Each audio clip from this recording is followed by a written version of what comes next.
Christian? Non mais Christian, c'est toi? Oui. Non mais qu'est-ce que tu fais là? Non mais Christian, t'as pas l'impression qu'on a une émission numéro 3 à tourner, à préparer? Si, déjà, c'est par rapport au sujet de François Larzem sur les vampires. Quoi?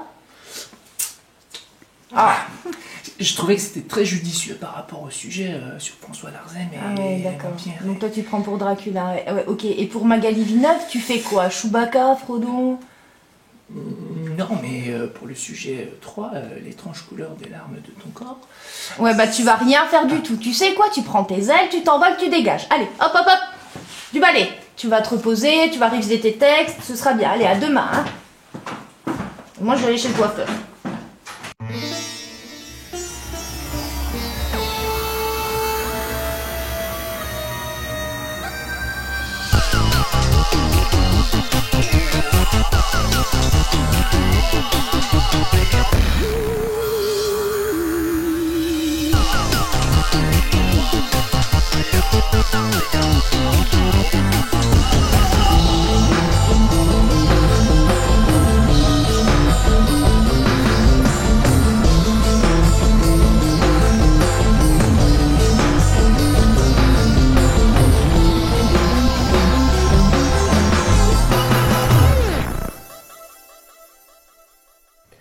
Bonjour à toutes et à tous et bienvenue dans cette nouvelle émission du Manoir des Chimères. Alors Shirley, et une de plus? Une de plus. Une de Et plus. on entre tout de suite dans le vif du sujet, si tu permets, Christian. Je t'en prie Shirley. Avec un autre de Marc aujourd'hui. C'est le conte Dracula en personne. Depuis le roman de Bram Stoker, l'ombre du conte n'a cessé d'hanter notre imaginaire collectif. Il a aussi connu une myriade d'incarnations sur les écrans, mais aujourd'hui il renoue avec ses origines littéraires dans le roman La Griffe et le sang. L'histoire est celle de Mina, une jeune tzigane du 19e siècle, dans une Transylvanie où plane la figure d'un certain Vlad Tepes.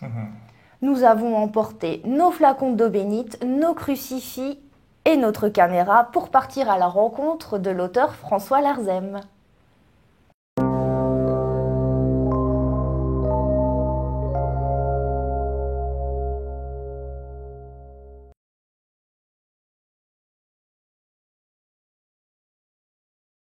Je pense que c'est pas forcément une volonté à la base, enfin si bien sûr c'est une volonté mais pas forcément la totalité. Comment on s'y prend, ça se fait petit à petit en fait en suivant la trame de l'histoire. Et puis c'est aussi parce que je crois j'ai toujours bien aimé les contes.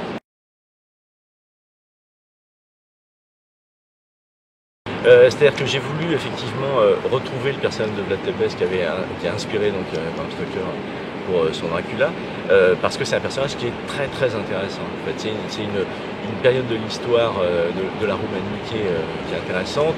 Ce personnage a une certaine violence, mais l'époque était violente. C'était à la fois un personnage qui était violent, mais à la fois un personnage qui était une figure mythique pour la population là-bas. C'était le personnage qui les libérait de l'Empire ottoman. Enfin, voilà. Alors, je vais quand même peut-être pas aller jusque-là. Simplement, c'est vrai que ces personnages qui sont persécutés, effectivement, on a forcément envie de les défendre. Maintenant, je ne vais pas dire j'ai pris la plume pour les défendre, mais effectivement, j'ai voulu un petit peu montrer cette exclusion qu'on connaît malheureusement encore aujourd'hui, hein, mais qui était aussi bien présente là-bas pour ce peuple tzigane. Et d'ailleurs, Mina, donc le personnage, la jeune tzigane héroïne de l'histoire, fait partie des rares tziganes qui à l'époque avait une certaine liberté.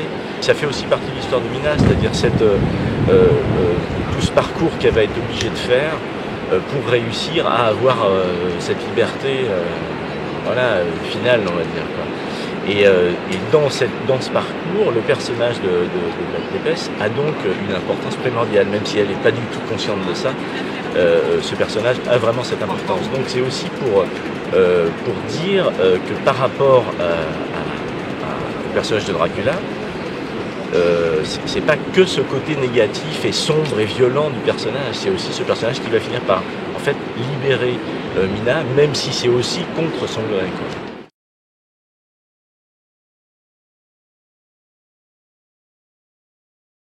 Alors, c'est une question qu'on m'a pas trop posée, ça, en fait. Peut-être parce que peut-être parce que ça n'a pas semblé difficile. Ça ne l'a pas été. Assez facilement, j'ai été Mina. C'est bizarre, hein, mais bon voilà, on a tous un côté féminin en nous, et c'est à ce moment-là qu'il est ressorti. Oui, je pense que c'est une certaine sensibilité. Je trouvais que ce personnage me correspondait bien, en fait. J'ai vraiment pas eu de difficulté à me mettre dans sa peau, dans son époque, dans ses rapports, etc. Non, ça s'est vraiment fait naturellement. À aucun moment je me suis posé la question de savoir quel personnage allait devenir le héros de l'histoire. C'était forcément une héroïne. C'est pas du tout prévu dans les mois qui viennent, mais je pense qu'effectivement j'ai déjà un petit peu vu son avenir. En tout cas, j'aimerais bien le suivre. Donc voilà, je pense que ce personnage reviendra sous ma plume, a priori. Nous remercions Julien Fleury pour ces images. Merci Julien Fleury pour tes belles images. Sachez que La Griffe et le sang est paru aux éditions Dupré au Clair dans la collection Pandore qui propose à ce jour une dizaine de titres Young Adult signés par Christian, s'il te plaît. Écoute, entre autres Jean-Luc Bizien, Justine Niogret, Hervé Jubert, et j'en passe les meilleurs. Bon. Vous pouvez retrouver tous les titres sur le site Dupré au Clair qui doit s'afficher juste en bas. À peu près là. Hein, là, voilà. Alors pour tous les amateurs, lecteurs de fantasy comme moi et comme Shirley bien sûr, vous connaissez, si vous êtes amateur de jeux de rôle bien évidemment, vous connaissez sans doute Magali Villeneuve, la charmante Magali Villeneuve, encore une autre charmante jolie fille, on les enchaîne. Hein. Alors Magali Villeneuve, j'ai eu la chance et le plaisir de la rencontrer il y a peu de temps et elle nous a fait découvrir son univers. Alors, je tiens à préciser que Magali, quand même, est une véritable star. Alors, j'ai la liste, hein, parce que je connais pas tout par cœur, mais elle travaille pour Warhammer. Hein. Elle travaille pour la licence Star Wars, pour Le Seigneur des Anneaux, Le Trône de Fer. À cela s'ajoutent des couvertures pour de nombreux éditeurs, dont les éditions Brajlon. Voilà, donc tout est dit. Je vous laisse découvrir son interview et vous verrez que c'est une personne à découvrir.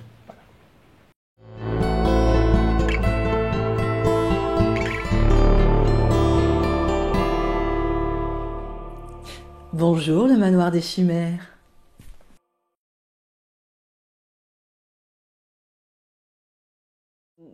Pour ce qui est des influences plus anciennes, enfin plus classiques, j'aime beaucoup les pré-raphaélites et également les peintres italiens comme le Caravage, par exemple, qui est vraiment mon peintre préféré, je crois, parce que la gestion des clairs-obscurs, des lumières, et les pré-raphaélites pour la sophistication beaucoup de la représentation humaine, costume, le côté un peu romantique aussi de l'illustration. C'est vraiment les deux courants qui m'inspirent le plus.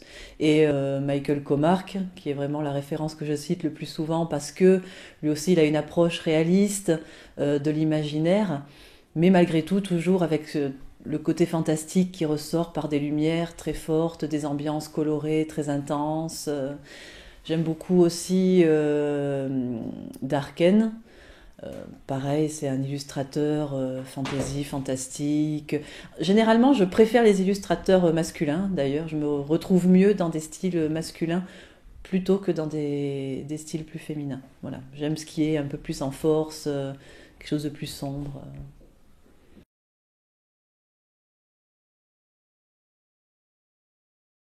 C'est vrai que dans le domaine dans lequel j'exerce, qui est le domaine du jeu, que ce soit jeu de cartes, jeu de plateau, jeu de rôle, il y a quand même une légère prédominance masculine, parce que les thématiques aussi se prêtent davantage à une illustration masculine. Alors on est quand même quelques-unes, mais on est obligé d'être quand même relativement adaptable. C'est-à-dire que vous imaginez bien que quand on travaille sur du Star Wars ou même du Trône de Fer ou Magic, il faut pas trop y aller avec les petites fleurs, les licornes et tout ça. Enfin, en tout cas, le genre de style qu'on prête davantage aux filles. il faut pouvoir aussi faire du guerrier, du barbare, du sombre, voilà. Ce qui n'est pas forcément toujours une prédilection pour les femmes, et ce qui fait que je pense aussi on est un peu moins nombreuses. Oui.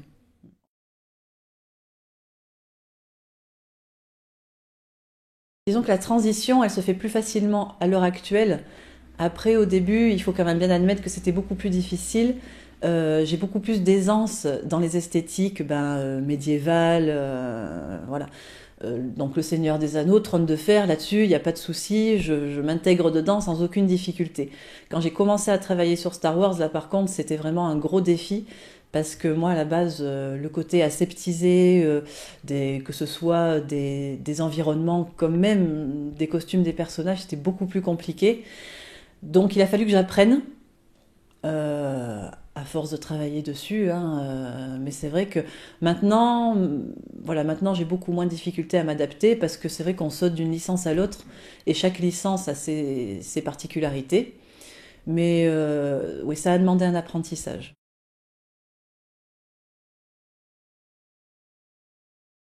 De manière régulière à l'heure actuelle, je travaille quasiment toujours simultanément sur Magic, chez Wizard of the Coast, chez Fantasy Flight Games pour le Trône de Fer, le Seigneur des Anneaux, Star Wars, un peu moins Warhammer maintenant et un peu de Cthulhu. Et je travaille également au Japon sur le jeu vidéo Rage of Bahamut.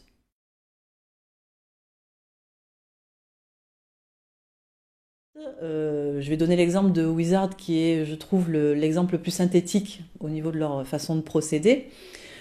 On vous donne 3 indications. C'est très court, hein, c'est court, efficace, concis. On vous dit donc la situation, je vais dire une bêtise, une elfe dans une forêt luxuriante. Ensuite, on vous dit quel doit être le principal point d'intérêt de la carte. Parce que dans les jeux de cartes, il y a des mécaniques de jeu. Vous n'êtes pas juste là pour décorer la carte, vous êtes là aussi pour que votre dessin corresponde à la mécanique de la carte donnée. Si c'est un personnage important, si c'est un événement, une action, un pouvoir, quelque chose comme ça. Donc on vous dit, par exemple, bon, pour la carte dont j'avais donné l'exemple, le point d'intérêt principal, c'est le personnage. Donc vous savez à partir de là qu'il ne va pas falloir se disperser en décor, en machin. Non, non, il faut qu'on voit bien le personnage, préférablement sa tête, un plan américain, voilà, des choses comme ça. Et la dernière indication qu'on vous donne, c'est la plus importante, c'est l'indication d'humeur qui va vous dire qu'est-ce qu'il faut que ça dégage. Et l'indication d'humeur, généralement, ça va être comme si le personnage parlait ou comme une citation. Et quand vous dessinez un personnage, généralement, c'est comme si le personnage s'adressait à vous. Donc, ouvrez les guillemets. Si tu pénètres dans mon domaine, tu n'en ressortiras pas vivant. Voilà. Et ça, généralement, pour un illustrateur bien entraîné, il n'y a pas besoin de plus. Voilà, vous avez tout ce qu'il vous faut et à partir de là, vous pouvez créer. Là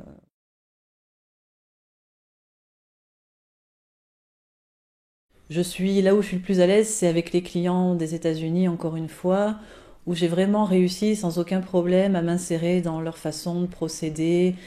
J'ai envie de dire que c'est à la fois bon enfant et à la fois très carré. C'est-à-dire que tant que vous êtes travailleur, tant que vous êtes de bonne volonté, que vous n'êtes pas trop là à faire la diva, à dire « Oh non, moi je touche pas à mon dessin », tout roule. Et là, c'est vraiment super sympa, des directeurs artistiques. Encore une fois, c'est mon expérience, hein, je la généralise pas. Moi, j'ai de la chance de travailler avec des gens qui sont toujours très disponibles, très serviables, qui ont vraiment aussi qui sont très professionnels, donc ils savent comment vous diriger, comment vous sortir d'une mauvaise situation. Le Japon, c'est très différent. C'est à la fois, il y a un côté un peu obséquieux qui est un petit peu particulier, mais je pense que c'est l'esprit japonais qui fait que la politesse, c'est vraiment le maître mot. Et là, par contre, il y a un petit peu moins de marge de manœuvre pour s'exprimer pour l'illustrateur. Il faut que les choses soient faites comme ça, comme ça, comme ça, comme ça. Donc là, vous êtes beaucoup plus exécutant.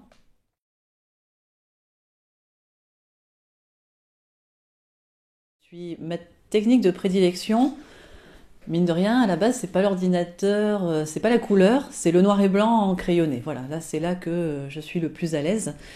Et donc généralement, je fais donc un dessin sur papier que je vais ensuite scanner et peindre numériquement avec une tablette graphique et un logiciel Photoshop, si j'ai le droit de dire la marque.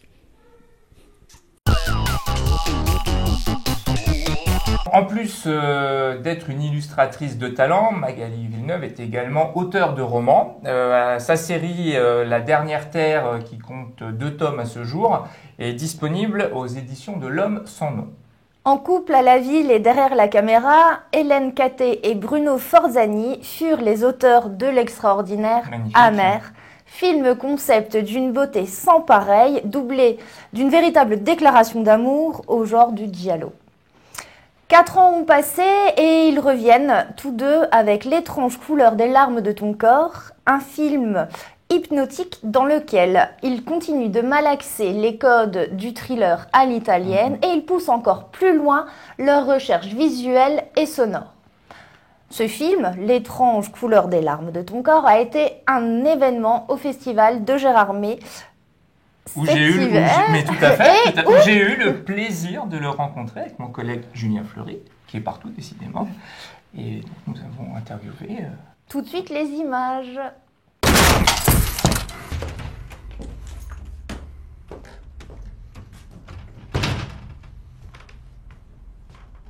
Edwige.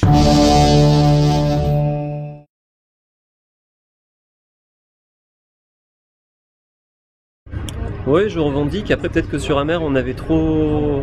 Comme on adore le giallo, on a trop appuyé sur le côté giallo, alors que c'est qu'une facette de nos films. Et donc par rapport à Amer, en l'occurrence, comme on avait beaucoup parlé de giallo, les gens ne voyaient pas l'histoire qu'on racontait, qui n'était pas une histoire de giallo, mais se focalisaient sur les codes visuels, etc. du giallo. Mais oui, totalement. Voilà.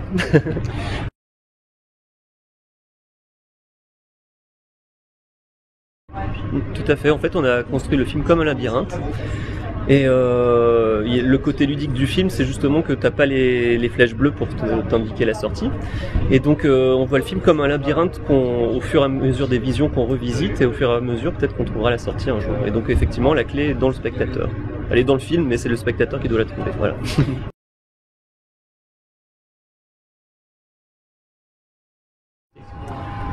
Pour moi, en fait, donc je te dis, je vois le film en plusieurs visions, et pour moi, la première vision, à la limite, faut éteindre son cerveau, essayer de se prendre le film physiquement, sensoriellement, et après tu décomptes et tu fais des liens après la vision, quoi, pas trop se focaliser sur toute l'énigme directement, plutôt sur l'aspect sensoriel, et puis après, quand tu revisites le film, tu veux peut-être faire plus gaffe aux clés, et au fur et à mesure trouver la porte de sortie du film et de l'intrigue. Voilà.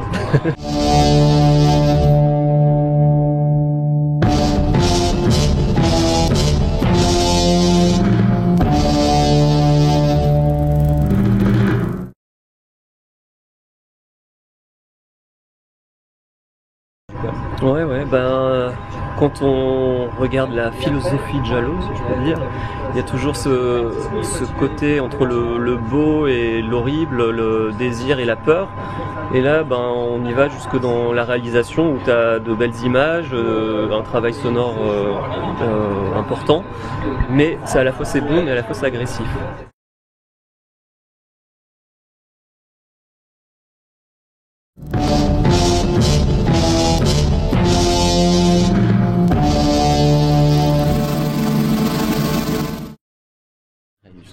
En fait, pour le film, c'est comme s'il y avait eu 2 tournages. Il y a eu d'abord le tournage des images, et après il y a eu le tournage sonore. Donc qu'on a fait après le montage image, pardon, puisqu'on a quasiment pas fait de prise de son direct.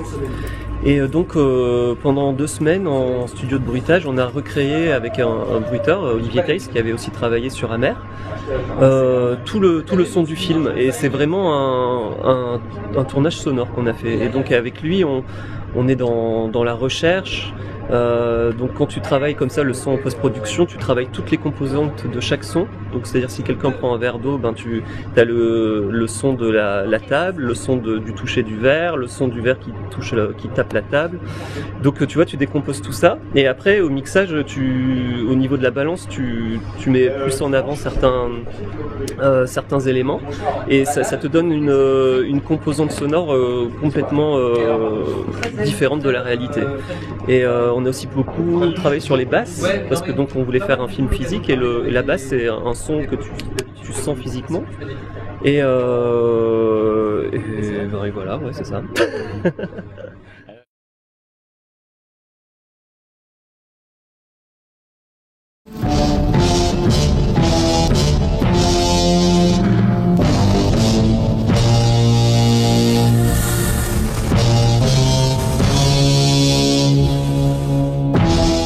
Avec Hélène, on est des collectionneurs de bandes originales de ces musiques et on les écoute à la maison et donc elles nous inspirent à chaque fois l'écriture du film. Et donc après on n'arrive jamais à séparer les images des musiques. Sauf qu'il y a certaines musiques là, cette fois-ci, qui, quand on les a mis au montage, des musiques auxquelles on avait pensé au scénario, elles fonctionnaient pas. Et donc on a dû rechercher d'autres pistes. Parce que tu vois, c'est des musiques qui sont d'une certaine époque, ouais, donc des années 60-70, et qui pouvaient donner des fois un côté un peu kitsch aux images. Et il faut trouver la bonne balance parce qu'on veut utiliser la musique vraiment au premier plan, lui donner toute sa force.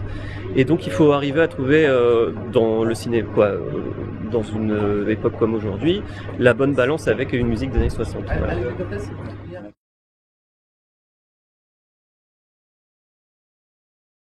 Pour l'étrange couleur. Ouais, c'était pareil. On n'a pas pu peut-être couvrir tout le film en prépa parce que le film était plus long et on avait un temps de préparation qui est quand même jamais aussi long que ce qu'on veut.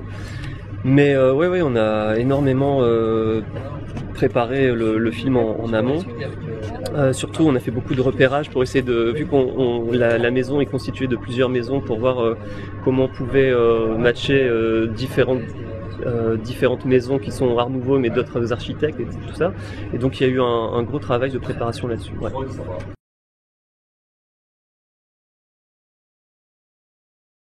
En fait, on voulait que le comédien soit danois et donc on allait faire un casting au Danemark. Et il correspondait absolument pas au type de personne qu'on recherchait, mais on l'a quand même rencontré parce que il nous faisait penser à certains comédiens comme Willem Dafoe par exemple, qui ont une beauté assez étrange et qui dégagent quelque chose d'assez particulier. Et donc quand on l'a rencontré, on a fait donc des essais avec lui et on trouvait que plastiquement il était super intéressant parce qu'il avait différentes facettes et ça correspondait bien avec le sujet de notre film et donc plastiquement on arrivait vraiment à le faire évoluer sur les 1h40 que dure le film et il était riche visuellement parlant et aussi après je trouvais qu'il était bon comédien et tout ça et donc voilà on est parti sur lui. Donc c'était pas du tout le genre de personnage qu'on recherchait mais en fin de compte voilà on a choisi Dan Christensen, c'est-à-dire Klaus Tange. Voilà.